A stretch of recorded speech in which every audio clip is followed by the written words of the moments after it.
जब से भाभी आई थी, भाई तो इसी का होकर रह गया था। भाई एक हफ्ते से अम्मा से बात नहीं कर रहा था। मैं और अम्मा इसको सफाइयाँ दे देकर थक चुकी थी कि जो कुछ भाभी ने इसे बताया है वो सच नहीं है, हकीकत कुछ और है। मगर भाई इस मौजू पर बात ही नहीं करना चाहता था। इसे मोबाइल से ज़्यादा अपनी बीवी पर यकीन था। अभी एक हफ्ते पहले की तो बात थी, जब मैं अपने कमरे पर बिस्तर पर लेटी आराम कर रही थी। ये दोपहर का वक्त था जब मेरे कमरे का दरवाज़ा बेहद ज़ोर ज़ोर से बजा था। मैं कच्ची नींद में उठकर बैठी, मेरा दिल दहल कर रह गया था। मेरे मुंह से बेसाख्ता या अल्लाह खैर निकला था। एकदम से मुझे अम्मा का ख्याल आया था और फिर दूसरा ख्याल मेरे जहन में मेरी भाभी का आ गया था। मेरी भाभी हमला थी, इसका चौथा महीना चल रहा था। खुदा न खास्ता इसको तो कहीं कुछ नहीं हो गया। मैं बेड से उठी और जहाँ का दरवाज़ा खोला तो दरवाजे पर अम्मा खड़ी थी, जो बुरी तरह का कांप रही थी। अम्मा का सांस फूला हुआ था, वो चेहरे पे एक नया रंग आ रहा था और एक जा रहा था। अम्मा ने टूटे फूटे लफ्ज़ों से भाभी का नाम लिया था, यानी मेरा शुभ दुरुस्त साबित हुआ था। मैं फ़ौरन से अम्मा को साथ लेकर भाभी के कमरे में गई, जहाँ भाभी अपने बेड पे बैठी बहुत बुरी तरह से रो रही थी। साथ ही साथ वो दर्द से चिल्ला रही थी। मैंने फ़ौरन इसे भाई को कॉल मिलाई, मगर भाई फ़ोन नहीं उठा रहे थे। मैं बेचैनी से कमरे में चक्कर काटने लगी। अब इस हालत में भाभी को अकेले अस्पताल भी नहीं ले जा सकती थी। मैंने 3 मरतबा भाई को कॉल की, मगर जवाब मौसूल नहीं हुआ। अब भाई के आसरे पर भाभी को यूँ तकलीफ में पड़ा हुआ नहीं देख सकती थी। मैं जल्दी से गई और घर से 10 मिनट के फासले पर मौजूद प्राइवेट क्लिनिक के डॉक्टर को अपने साथ ले गई, ताकि वो भाभी को चेक कर सके। भाभी की हालत ऐसी नहीं रही थी कि इसे क्लिनिक पहुंचाया जाए। लेडी डॉक्टर ने मुझे और अम्मा को कमरे से बाहर निकाल दिया और खुद भाभी को चेक करने लगी। डॉक्टर के अंदर जाते ही भाभी का चीखना खत्म हो गया। तकरीबन 20 मिनट के बाद डॉक्टर कमरे से बाहर निकली। एन इसी वक्त भाई भी घर पे दाखिल हो गए। भाई डॉक्टर को देखते ही फौरन इसकी तरफ आए थे, लेकिन वो डॉक्टर बगैर कुछ बात किए तेजी से घर से बाहर चली गई। मुझे बड़ी हैरानगी हुई थी कि वो कुछ बताकर क्यों नहीं गई। अभी मैं यही सोच रही थी कि जब कमरे से एक बार फिर भाभी की चिल्लाने की आवाज़ें आने लगी थी। इस मर्तबा वो भाई का नाम ले लेकर इन्हें बुला रही थी। भाई के साथ साथ मैं और अम्मा भी कमरे में गए थे। तभी भाभी ने भाई से एक बात कही, जिसे सुनकर मेरे रोंगटे खड़े हो गए। मैंने बामुश्किल अम्मा को संभाला था और हैरत से भाभी की तरफ देखने लगी थी, जो भाई के बाजू से लगी रो रही थी। मैं जानती थी कि इसे अपना बच्चा खो देने का दुख है, इसीलिए वो डिस्टर्ब है, मगर ऐसी कोई बात करेगी ये तो मेरे वहम गुमान में भी नहीं था। मैंने तो डॉक्टर की इस भलाई के लिए ही बुलाया था। मुझे पता होता कि भाभी यूँ मुझ पर शक करेगी तो मैं कभी इस डॉक्टर को ना बुलाती। मैंने तो अपनी तरफ से इसकी मदद करने की कोशिश की थी, जबकि इसने भाई से ये कहा कि मैं और अम्मा इसके बच्चे के कातिल हैं, हमने इसके बच्चे को मारा है। इसने भाई से कहा कि इसने खुद मुझे खाने में कुछ दवा मिलाते हुए देखा था, और फिर जब खाने के बाद इसे तकलीफ शुरू हुई तो इसने मेरी मन्नतें की कि मैं इसे अस्पताल लेकर चलूं, मगर मैं जानबूझकर इसे अस्पताल नहीं लेकर गई। जब मुझे भाई के आने की खबर हुई तो मैं पास से जाकर एक छोटी सी डॉक्टरनी को लेकर आई, जिसने टीका लगाकर इसका बच्चा पेट में ही मार दिया था। मैं हैरत से भाभी की बातें सुन रही थी, जिनमें 1% भी सच्चाई नहीं थी, मगर न जाने भाभी ऐसा क्यों कर रही थी। भाई बिल्कुल चुपचाप बैठा हुआ था। जब भाभी बोली कि नासिर, अगर आपको मेरी बात पर यकीन नहीं है तो अभी के अभी मुझे अस्पताल लेके चलें, सारी सच्चाई आपके सामने आ जाएगी और वहीं पर मैं अपना इलाज भी करवाऊंगी। भाई ने हमें भरी और भाभी को अपने साथ अस्पताल लेकर चले गए। मैं और अम्मा दुआएं करने लगे कि रिपोर्ट में ऐसा कुछ भी ना हो। हमें यकीन था कि अस्पताल में भाई पर सारी हकीकत वाज़ेह हो जाएगी कि हमने ना भाभी को कोई दवा दी है और ना ही इस डॉक्टर से कोई गलत इंजेक्शन लगवाया है, बल्कि हमें तो ये पता भी नहीं कि डॉक्टर ने भाभी से क्या बात की है। 5 घंटे बाद भाभी और भाई की वापसी हुई। अम्मा इनको देखते ही कहने लगी, बेटा सब ठीक तो है ना? लेकिन भाई ने गुस्से से मुझे देखा और भाभी की रिपोर्ट्स मेरे हाथ में थमा कर बोले, ज़रा गौर से पढ़ लेना और आइंदा से तुम मेरी बीवी नाजिया को कोई भी काम नहीं करोगी, इससे दूर रहना। ये कहकर भाभी को लेकर कमरे में चले गए, जबकि मैं रिपोर्ट खोलकर पढ़ने लगी। जैसे ही मैं रिपोर्ट पढ़ती जा रही थी, वैसे वैसे मेरे पैरों पैरों तले से ज़मीन निकलती जा रही थी। बोर्ड में वही कुछ लिखा हुआ था जो कुछ भाभी ने भाई से कहा था। भाभी के पेट में इनका बच्चा मर गया था। भाई अस्पताल से भाभी की DNC पैक करवा के ले आए थे। मैं सर पकड़ के नीचे बैठ गई। अम्मा ने मुझे तसल्ली दी और कमरे में ले गई, मगर मेरे जहन में मुसलसल भाभी का मुझे कातिल सुनाई दे रहा था और अम्मा इससे बेहद नाराज़ हो गए। मैंने और अम्मा ने भाई को अपनी सफाई देने की बहुत कोशिश की, लेकिन भाई हमारी कोई बात सुनने के लिए तैयार नहीं थे। अम्मा बेटी की नाराज़गी की वजह से बहुत परेशान रहने लगी थी, जबकि भाभी को कोई परवाह ही नहीं थी। सुबह भाई की सामने नाश्ता खुद बनाती, जबकि दिन में मेरा पका हुआ ही खाती और रात को भाई से कुछ ऑर्डर कर लेती थी। पूरा दिन मुझ पर हुक्म चलाती और रात के वक्त भाई के सामने ऐसे बन जाती जैसे कि हमने जानती ही ना हो। एक दिन मुझे सुबह के वक्त में घर की सफाइयाँ कर रही थी, जब भाभी सोफे पर बैठी हुई थी। इसने भाई को फ़ोन किया और इंतहाई मरीज सी आवाज़ में बोली, नासिर आज मेरी तबीयत ठीक नहीं है, तुम कहो तो मैं तुम्हारी बहन से कमरे की सफाई करवा लूँ। भाई ने ना जाने क्या कहा, जबकि भाभी ने कॉल काट दी और कहने लगी आज मेरे कमरे की भी अच्छे से सफाई कर देना। हमारे भाई से इजाज़त ले लिए। मैंने भी भाई से कहा कि इसमें भाई की इजाज़त लेने की क्या ज़रूरत थी, मैं तो हर रोज़ ही आपके कमरे की सफाई करती हूँ। भाभी कहने लगी, हाँ तो इसमें बड़ी बात क्या है, इस कमरे में सिर्फ मैं ही तो नहीं रहती, तुम्हारा भाई भी तो रहता है। अब ज़्यादा बातें नहीं करो और जाओ जाकर सफाई करो। मैं इस कमरे में सफाई करने चली गई, जबकि वह टीवी लगा कर देखने लगी थी। मैं जब भाभी के कमरे की सफाई करके बाहर आई तो भाभी मुझे देखकर मुस्कुराती। इसकी मुस्कुराहट कुछ अजीब सी थी, लेकिन फिर मैं इसे अपना वहम समझकर दूसरे कामों में मसरूफ़ हो गई थी। मैं सोच भी नहीं सकती थी कि मेरी लापरवाही मुझे किस कदर भारी पड़ सकती। काश कि मुझे ज़रा सा अंदाज़ा होता कि इसके दिमाग में क्या चल रहा है, तो मैं इसके कमरे में जाती ही ना।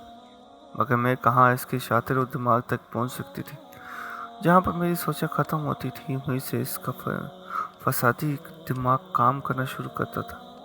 इस बात का अंदाज़ा मुझे बहुत जल्द होने वाला था। अगली सुबह इसरोत ने सुकून से नाश्ता भी ना करने दिया था। भाई ने भाभी से कहा कि नाश्ते के बाद मुझे कमेटी के पैसे ला दो, आज कमेटी देनी है। भाभी जी कहते हुए कमरे में चली गई और कुछ ही देर के बाद बाहर आई और भाई से कहने लगी कि नासिर कमेटी के पैसे नहीं मिल रहे। भाभी की बात सुनकर एकदम नाश्ता छोड़कर अपनी जगह से उठ खड़े हुए। वो कहने लगे, पैसे तो तुम्हारे पास है, कहाँ जा सकते? उधर ही देखो, बल्कि मैं खुद देखता हूँ। भाई भाभी के साथ पैसे ढूंढने चले गए। अम्मा भी इनके पीछे गई थी, जबकि मेरे दिमाग में तो कुछ और ही सोच आ रही थी। मेरे जहन में बार बार भाभी का कल वाला मुस्कुराना आ रहा था। भाई ने भी कमरे में हर जगह देख लिया था, मगर पैसे होते तो मिलते ना।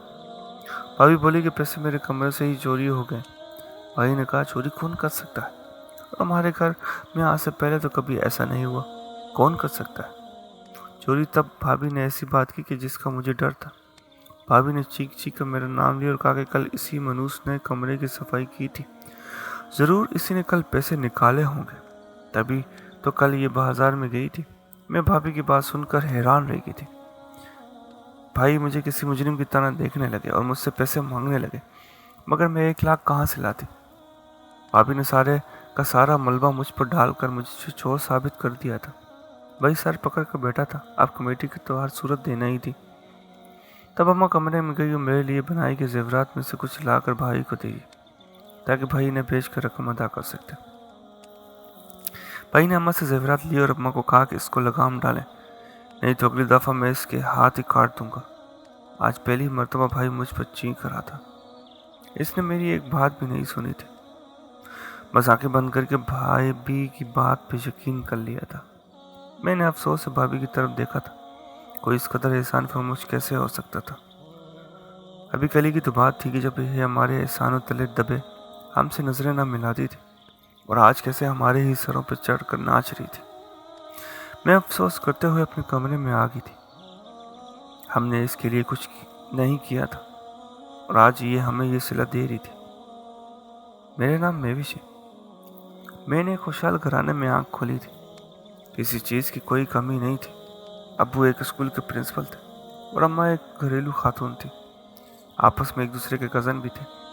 इनकी शादी घर वालों की मर्जी से हुई थी, लेकिन आज तक कभी भी उन्होंने अपने वालिदैन को शर्मिंदा ना किया था।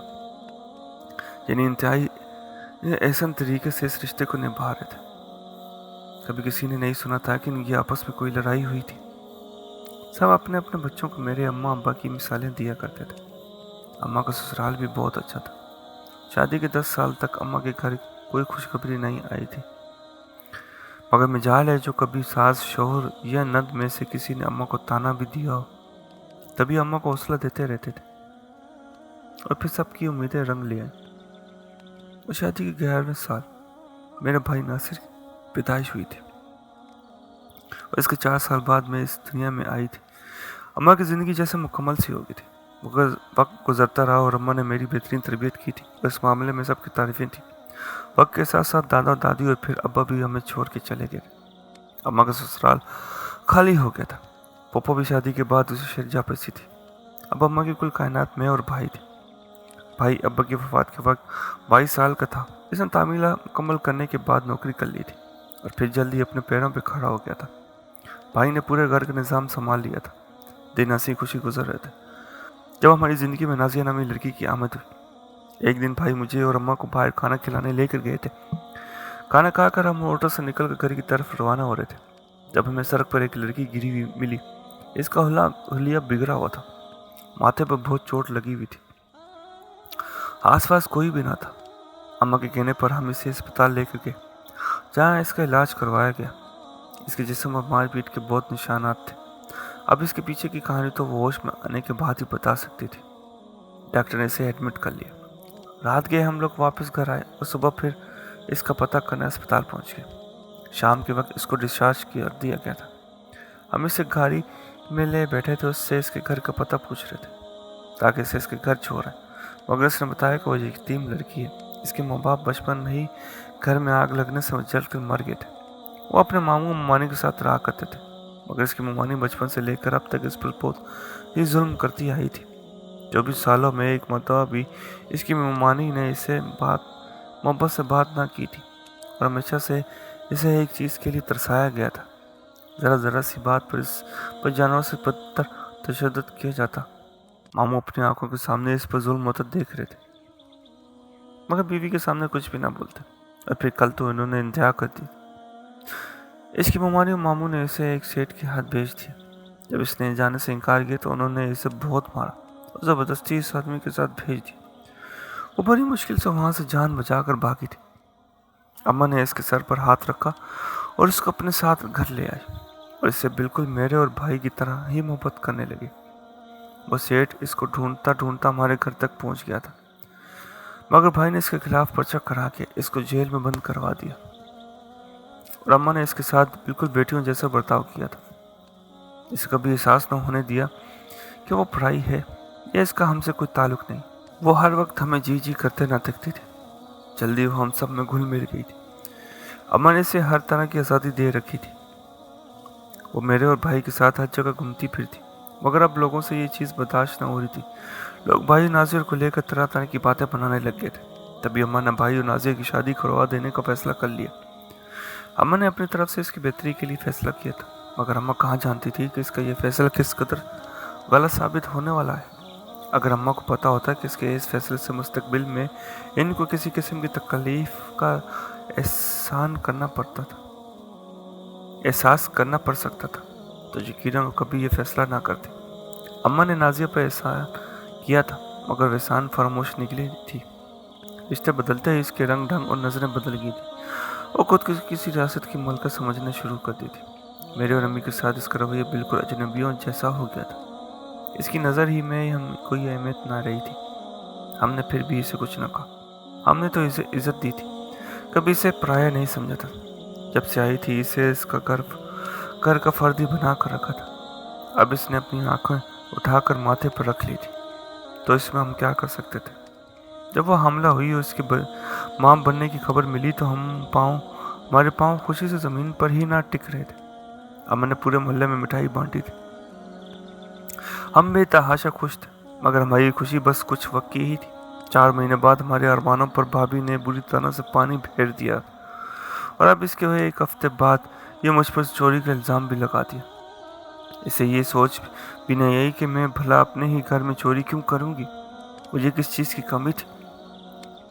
जो मैं ऐसी हरकत करती, वो भी अपने ही घर में। मैं इस दिन के बाद से अपने कमरे तक महदूद होकर रह गई थी। यूं बार बार रुसवा होने से अच्छा था कि मैं उनकी आंखों के सामने ही ना आती, सिर्फ खाना बनाने किचन में जाती और अपना खाना खा के कमरे में आ जाती। बाकी किसी से मेरा कोई सरोकार ना था। अम्मा भी अब मुझे इनके सामने न बुलाती थी। इस वाक़े का पूरा साल गुजर गया था। मेरे और भाई के दरमियान ताल्लुकात अभी तक ठीक ना हुए थे।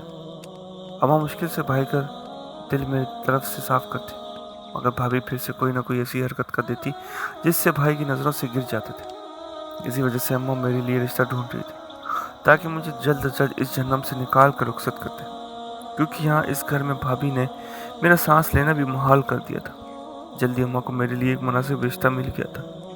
उन्होंने इतवार वाले दिन आना था, क्योंकि इस दिन भाई भी घर पे होता था। इतवार से भाभी इन दोनों फिर से हमला हुई थी।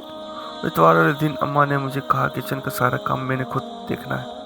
इन लोगों के इत्तेमाम में कोई कमी नहीं रहनी चाहिए। वो लोग शाम को चाय पर आए थे। मैंने अच्छी खासी दावत का इंतज़ाम कर लिया था। खाने पकाने में माहिर थे और मुझे लगाव भी था। अम्मा और भाई को रिश्ता मुनासिब लगा था। भाभी कमरे से बाहर नहीं आई थी। मैं अम्मा के कहने पर लवाजमात लेकर बैठक में आई। अभी मैं दरवाजे पर पहुंची थी कि जब भाभी के दिल खराश चीखों से पूरा गूंज उठा था। हम सब मेहमानों समेत भाई पी की तरफ दौड़ पड़े थे, जो किचन के दरवाजे पर ही नीचे गिर पड़ी थी और पेट पकड़े जोर जोर से चीख रही थी। भाई जैसे ही भाभी के पास पहुंचे, भाभी मजीद चीखने लगी। मैंने आगे बढ़कर भाभी की मदद करने की कोशिश की ताकि भाभी को उठा सकूं, मगर मेरे हाथ लगाते ही भाभी ने मुझे जोर से धकेल दी और भाई से कहने लगी, नासिर इसको खो, मुझे हाथ न लगा। ये बहुत ही घटिया लड़की है। इसने दूसरी मरतबा मुझसे मेरी औलाद छीनी। मैं इसे कभी माफ़ नहीं करूँगी। अरे मेरी गलती क्या थी? मैंने तो बस इसे इतना कहा था कि चाय के लिए मेरी अलमारी से नए वाले कप लेकर जाओ। बस इतनी सी बात पर इसने मुझे धक्का दे दिया। इसे मेरे अंदर पलने वाली जान का ख्याल भी। इसे कहो जाओ यहाँ से। भाभी ने मेरे ससुराल वालों के सामने मेरी खूब बुराइयाँ की थी। वो लोग माजरत करते हुए वापस चले गए, जबकि भाभी ही ने गुस्से में आकर मुझे कई थप्पड़ मारे थे। वो तो मुझे जान से मारने पर तुले हुए थे जब अम्मा बीच में आ गई थी। भाई ने मेरे साथ साथ अम्मा से भी चंद बातचीत बंद कर दी थी। अम्मा ने भी अब की बार भाई को मनाने की कोशिश ना की थी, क्योंकि हम जान गए थे कि भाभी खुद ही बच्चा पैदा नहीं करना चाहती। इसलिए हर बार अपने बच्चों को खुद ख़त्म करके मेरे अम्मा पर इल्ज़ाम लगा देती। अम्मा ने मुश्किल से एक रिश्ता ढूंढा था, वो भी भाभी की वजह से इनकार कर गया। अब सब लोग भी हमें बुरा भला समझने लगे थे। भाभी भी पूरे मोहल्ले में मजलूम बनी फिरती और हमें जालिम साबित कर दिया था। इसलिए कोई भी मुझसे शादी करने के लिए तैयार नहीं था। वक्त गुजरता गया। चंद महीने बाद हंगामे के गुजरे थे कि भाभी ने फिर से अपने बच्चों को मार कर मलबे हमारे सर पर डाल दिया था। इस दिन भाभी ने भाई को बहुत ज़्यादा हमारे खिलाफ कर दिया। भाई बहुत गुस्से में थे। उन्होंने मुझे अम्मा को घर से निकाल दिया। मैं और अम्मा काफ़ी देर तक करके बाहर दरवाज़ा बजाती रही, मगर इन दोनों मियाँ बीवी के कान पे जूं तक ना रहेंगे। भाभी ने खानदान भर में मुझे और मेरी माँ को बुरा साबित कर दिया था। कोई भी हम दोनों को पनाह देने के लिए राजी नहीं था।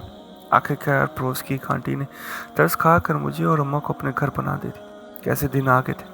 हमने जिस बेसहारा को सहारा दिया था, आज इसी एहसान फरामोश ने हमारे सर से छत छीन ली थी और हमें बेसहारा कर दिया था। अम्मा ने इसी हालत में भी इन दोनों को खुश रहने की दुआ की थी, मगर मेरे दिल से इनके लिए आह निकल चुकी थी। मजलूम की आह तो सीधा अर्श पर जा लगती। कुछ दिन के बाद घर से भाभी की चीखने की आवाज़ सुनाई देने लगी और न जाने अब इसे क्या तकलीफ थी जो इस तरह से चीख रही थी। अगले दिन हम सुबह में बैठे हुए थे। जब दरवाज़ा खुला और भाई अंदर दाखिल हुआ, सीधा अम्मा को आकर अम्मा के कदमों में गिर कर माफ़ी मांगने लगे और अम्मा से कहा कि घर वापस चले, मगर अम्मा ने इनकार करते उठकर कमरे में चली गई। इसके बाद भाई रोने लगे थे। इनकी हालत देखकर मुझ पर इन पर तरस आ गया था, मगर इसको ये एहसास दिलाना भी ज़रूरी था उन्होंने मेरे और अम्मा के साथ कितना गलत किया था। इसलिए भाई के कुछ कहने से पहले ही मैंने इसे कहा कि वो यहाँ से जा सकते हैं और मैं भी अम्मा के पीछे अंदर चली गई। फिर अक्सर औकात भाभी के चीखने की आवाज़ें आती रहती, किसी को वजह मालूम ना थी। भाई रोज़ाना आते और अम्मा के पाँव में गिर कर अम्मा से माफ़ी मांगते, मगर मैंने अम्मा को صاف منع کر دیا تھا کہ اب ہم واپس اپنے گھر نہیں جائیں گے۔ اماں ابھی میری بات سے متفق تھی۔ ایک دن اماں کی بس ہوگی اور بھائی کے ساتھ جانے پہ تیار ہو گئی تھی۔ جیسے ہی ہم دونوں گھر پہنچے ہمارے تو پیروں تلے سے زمین نکل گئی تھی۔ سامنے بھابھی اپنا پیٹ پکڑ کر چیخ رہی تھی۔ میں اور اماں حیرت زدہ ہو کر یہ منظر دیکھ رہے تھے۔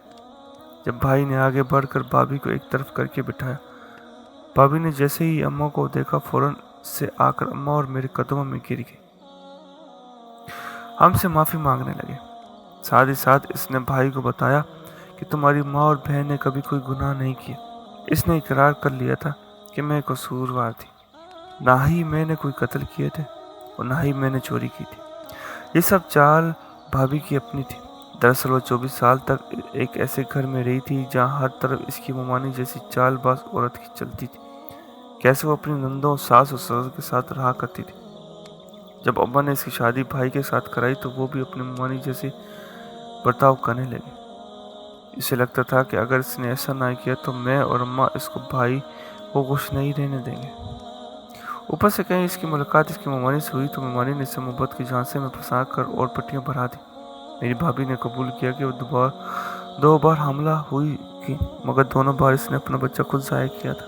وہ اس لیے کہ بھائی کو میرے اور اماں کے خلاف کرنا چاہتی تھی تاکہ بھائی ہمیں گھر سے نکال دے اور بھائی کی کمائی پر وہ اکیلی راج کرے۔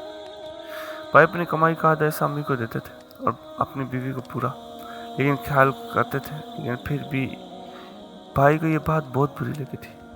اس کے پاس اور کوئی ہتھیار نہیں تھا، بس اس لیے انہوں نے یہ منصوبہ بنایا تھا اور اپنے منصوبے کامیاب بھی ہو چکے تھے، مگر اللہ تعالیٰ کو کچھ اور ہی منظور تھا۔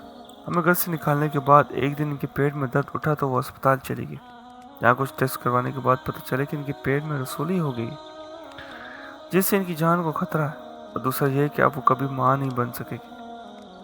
اس خبر نے انہیں ہلا کے رکھ دیا تھا اور اس کو اپنے سارے گناہ یاد آنے لگے تھے، اور یہ درد انہیں اس قدر شدید اٹھتا تھا کہ ان سے برداشت نہیں ہوتا تھا اور وہ چیخ چیخ کر پورا ملہ سر پر اٹھاتی تھی۔ اماں نے جب اپنی بہو کو اس قدر تکلیف میں دیکھا تو اسی وقت سے اسے معاف کر دیا۔ بھابھی نے جو ہمارے ساتھ کیا تھا اسے اس کی سزا مل چکی تھی۔ آج اس بات کو 2 سال ہو گئے تھے۔ آپریشن کے دوران بھابھی کے پیٹ سے رسولی نکال لی گئی تھی، مگر وہ زندگی بھر ماں نہیں بن سکتی تھی، اس لیے بھائی نے اولاد کی خاطر دوسری شادی کر لی تھی۔ میرا بھی نکاح ہو گیا تھا۔ میں اپنے شوہر سلیم کے گھر آ گئی تھی۔ اماں بھی پچھلے سال فوت ہو گئی تھی۔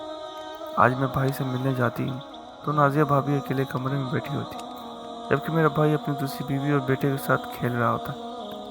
یہ سب دیکھ کر مجھے بہت دکھ ہوتا تھا، مگر اب کیا کر سکتے ہیں۔